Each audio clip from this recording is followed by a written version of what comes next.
గౌరవ సభ్యులకు తెలియజేస్తున్నాను అధ్యక్ష. గౌరవ ముఖ్యమంత్రి గారు.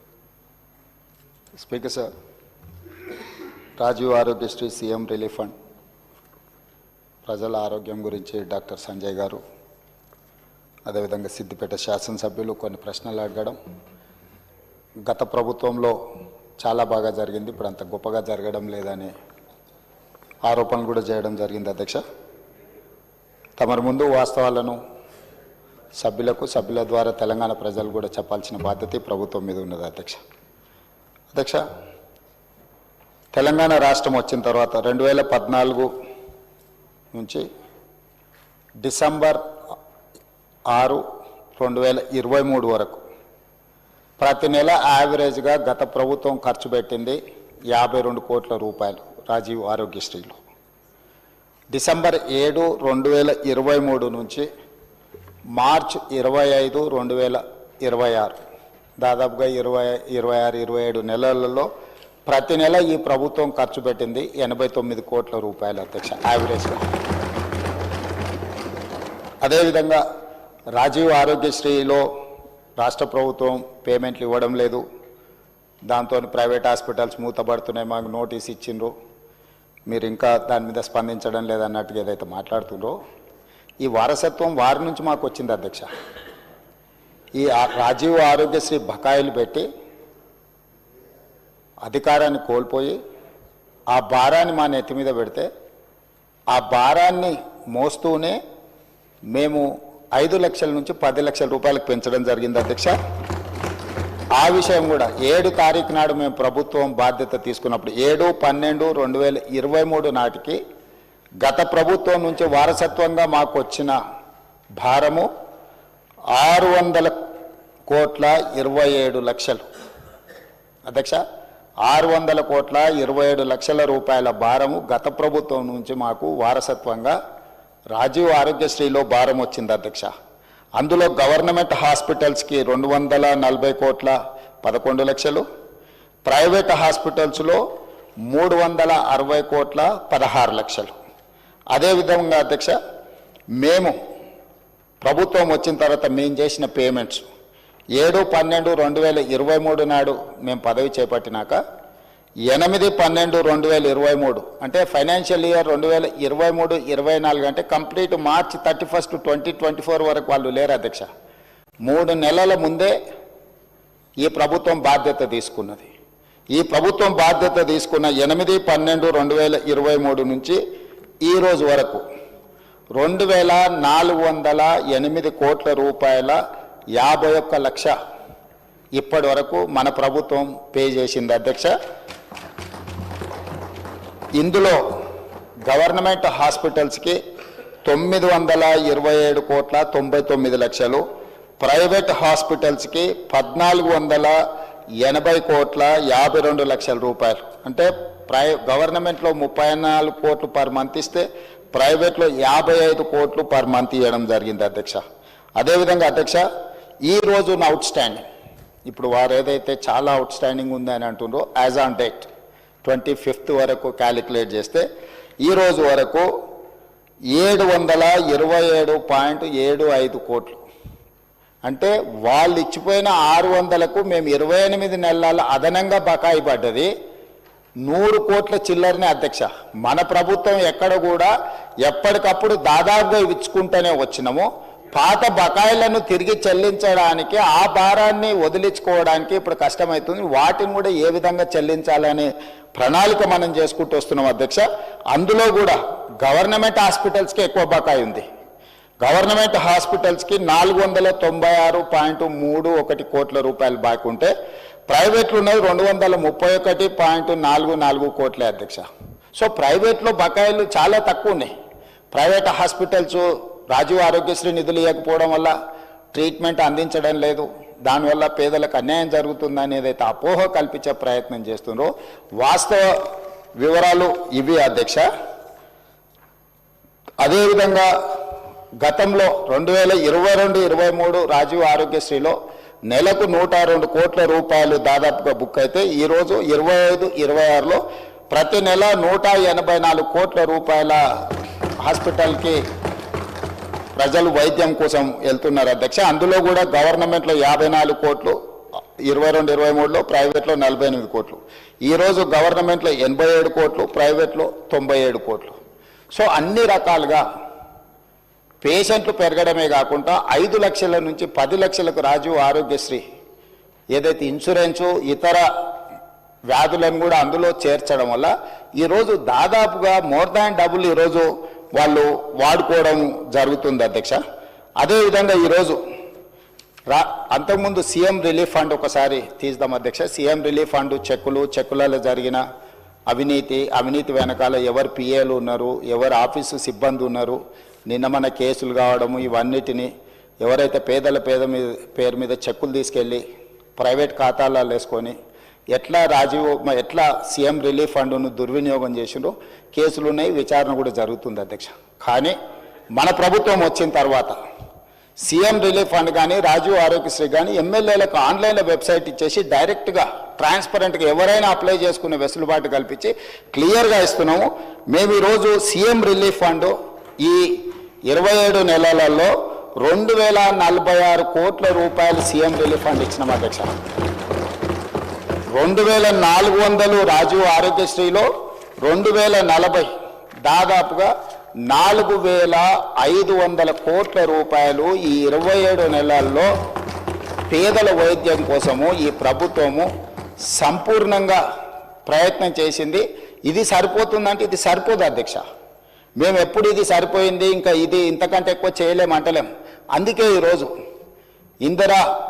ఇందిరమ్మ కుటుంబ జీవిత బీమా ఎవరికి ప్రమాదం వచ్చినా సిపెక్ సర్వే ప్రకారం socio economic education employment political and caste survey ఏదైతే రాష్ట్ర ప్రభుత్వం చేసి February 4th సోషల్ జస్టిస్ డేగా పెట్టిందో ఆ సమాచారం ప్రకారం 1,15,00,000 కుటుంబాలు తెలంగాణ రాష్ట్రంలో ఉంటే ప్రతి కుటుంబానికి ఈరోజు జీవిత బీమాను అందించి ఎవరికైనా కుటుంబ పెద్దను కోల్పోతే ప్రభుత్వం వైపు నుంచి ఒక ధీమా ఉండాలి, ఈ జీవిత బీమా ఆ కుటుంబానికి ఒక ధీమా అని చెప్పి ఈరోజు మనం నూతనంగా కొత్త పథకాన్ని కూడా మనం ప్రవేశపెట్టుకోవడం జరిగింది అధ్యక్ష. ఈరోజు పేదలను ఆదుకోవడానికి అన్ని రకాల ప్రయత్నాలు చేయడమే కాకుండా ఈరోజు 35 గవర్నమెంట్ కాలేజెస్ ఉన్నాయి అధ్యక్ష. రాజీవ్ ఆరోగ్యశ్రీని భవిష్యత్తులో ఏవైతే టీచింగ్ కాలేజెస్ ఉన్నాయో, ఇక్కడ చాలామంది కాలేజీల యజమానులు ఉన్నారు, private medical colleges nursing colleges నడిపేవాళ్ళు. టీచింగ్ కాలేజెస్కేమో పేషెంట్లు రావటం లేదు, చాలా వాటికి పేషెంట్లు పోయే దగ్గరనేమో ప్రొఫెషనల్స్ లేరు. దీన్ని ఆలోచన చేసి అందుకే దీని మీద వివరంగా ఇంకా చర్చ చేస్తాం. ప్రభుత్వం అన్ని స్థాయిలో మేము ఈరోజు అందరి నుంచి సమాచారం సేకరించినాం. ఏ ఏరియాలో అయితే టీచింగ్ కాలేజెస్ ఉన్నాయో పర్టికులర్గా మెడికల్ కాలేజీలు రాజీవ్ ఆరోగ్యశ్రీని మొత్తం ఆ మెడికల్ కాలేజీలకు పంపిస్తే అక్కడ చదువుకునే నర్సింగ్ కాలేజ్ స్టూడెంట్స్కైనా మెడికల్ కాలేజ్ స్టూడెంట్స్కైనా పీజీ చదువుకునేటోళ్ళకైనా ఫర్దర్ స్పెషలైజేషన్ చేసేటోళ్ళకైనా విరివిగా బాధితులు వచ్చినప్పుడు వాళ్ళను ట్రీట్ చేయడం ద్వారా వాళ్ళకి వర్క్ ఎక్స్పీరియన్స్ వస్తుంది. అదేవిధంగా Rajiv Aarogyasri CM relief funds కూడా వాటికే ఇస్తే ఆ హాస్పిటల్ల యొక్క నిర్వహణ మెడికల్ కాలేజీల యొక్క నిర్వహణ కూడా బెటర్గా ఉంటుంది. అందులో పనిచేసే డాక్టర్లు సర్జరీ చేస్తే వాళ్ళకి స్పెషల్ ఇన్సెంటివ్స్ ఇవ్వాలనుకుంటున్నాం అధ్యక్ష. ఈరోజు జీతభత్యాలకే పనిచేసే వాళ్ళు అప్పుడప్పుడు ప్రైవేట్ హాస్పిటల్స్లలో కూడా సర్జరీలు చేస్తున్నారు. వీటన్నిటినీ మనకు తెలుస్తూ ఉంది. అందుకే ఇప్పుడు ఏం ఆలోచన చేస్తుంది ప్రభుత్వం, ఈ టీచింగ్ కాలేజెస్లో చదువులు చెప్పే ఎవరైతే డాక్టర్స్ ఉన్నారో స్పెషలైజ్డ్ ఉన్నారో వాళ్ళు సర్జరీలు చేస్తే సర్జరీలకు వాళ్ళకి స్పెషల్ ఇన్సెంటివ్ ఇవ్వడం ద్వారా వాళ్ళని ప్రోత్సహించాలని ఈ Rajiv Aarogyasri CM relief fund ఇవన్నీ కూడా ఈ మెడికల్ కాలేజెస్కి ఎప్పుడైతే వెళ్తాయో నిధులు హాస్పిటల్ల నిర్వహణ చాలా పకడ్బందీగా జరుగుద్ది. రెండవది అదనంగా పనిచేసే వైద్యులకు అదనపు జీతభత్యాలు వస్తాయి.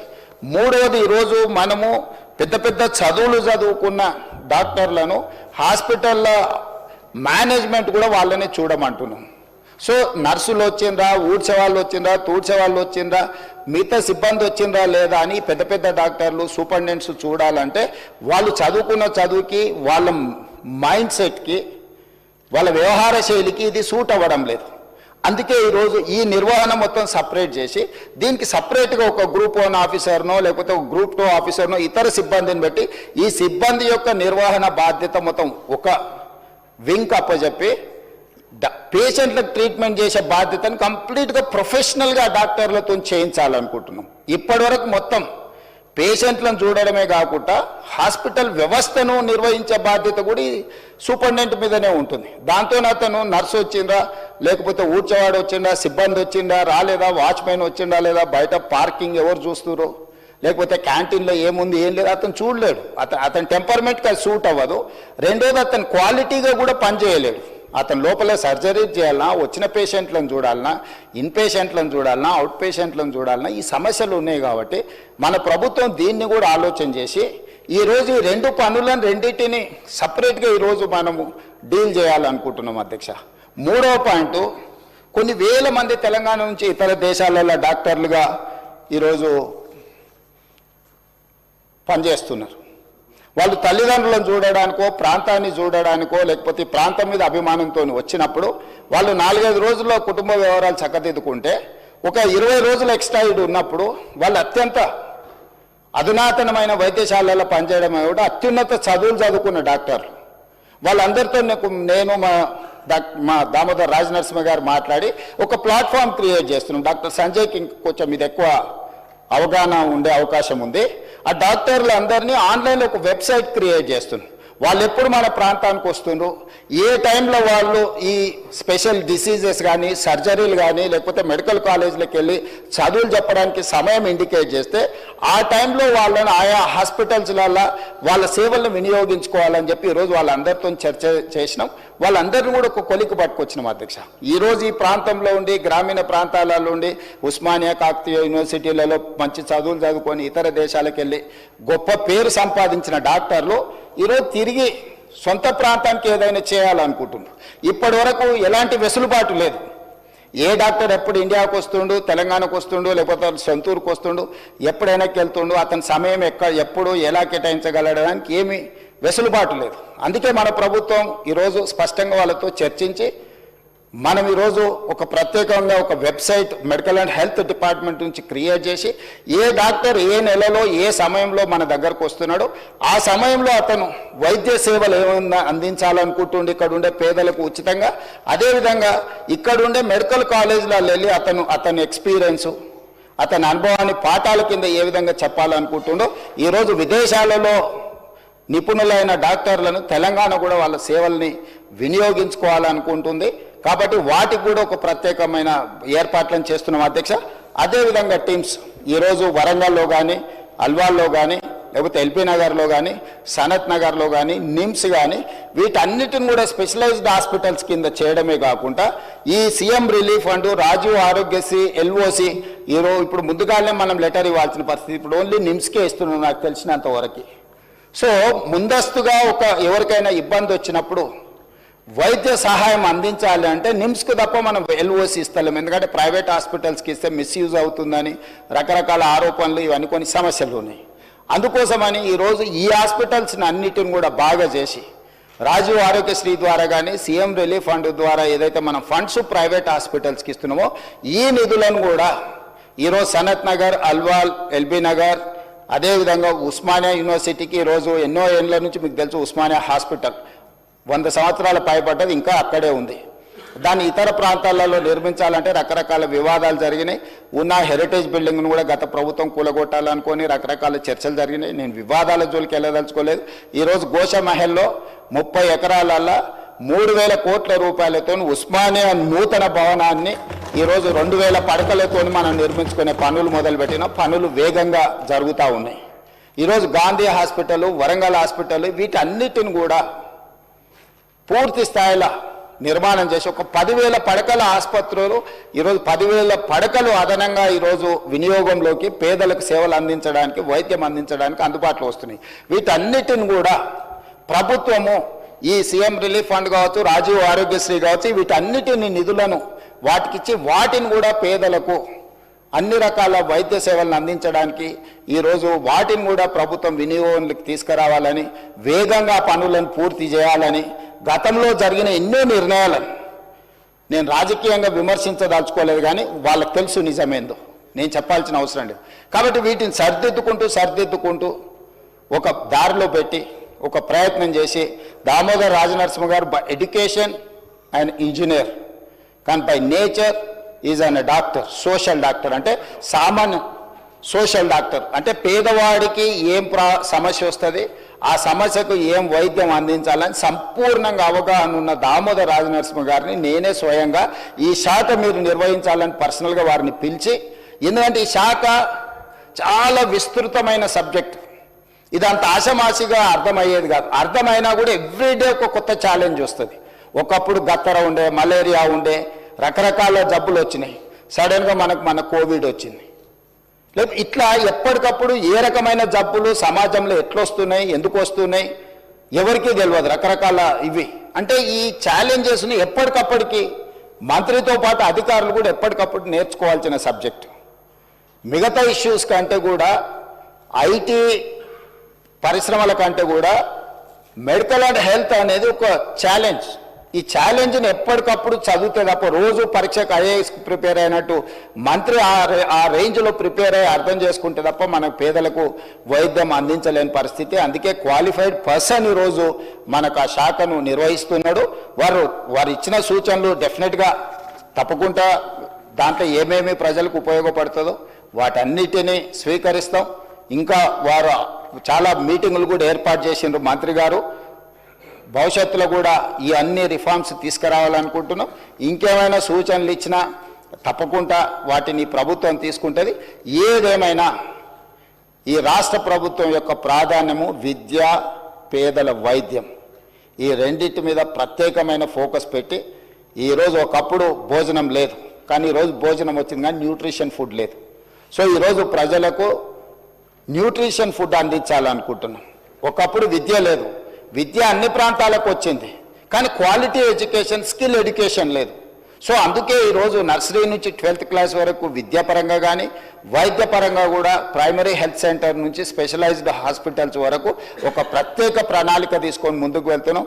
డెఫినెట్గా సభ్యులు ఏదైతే సూచనలు చేసినరో, కన్సర్న్ ఎక్స్పర్ట్స్ చేసినరో పేదల వైద్యం కోసం, డెఫినెట్గా ఈ ప్రభుత్వం వాటన్నిటి మీద దృష్టి పెడుతుంది.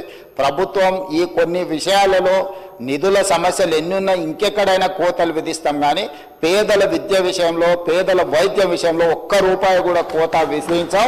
అవసరమైన మేరకు నిధులను అందించి ఒక మంచి రోల్ మోడల్గా రాష్ట్రాన్ని ముందుకు తీసుకెళ్తామని తమ ద్వారా సభ్యులకు తెలియజేస్తున్నా. అధ్యక్ష,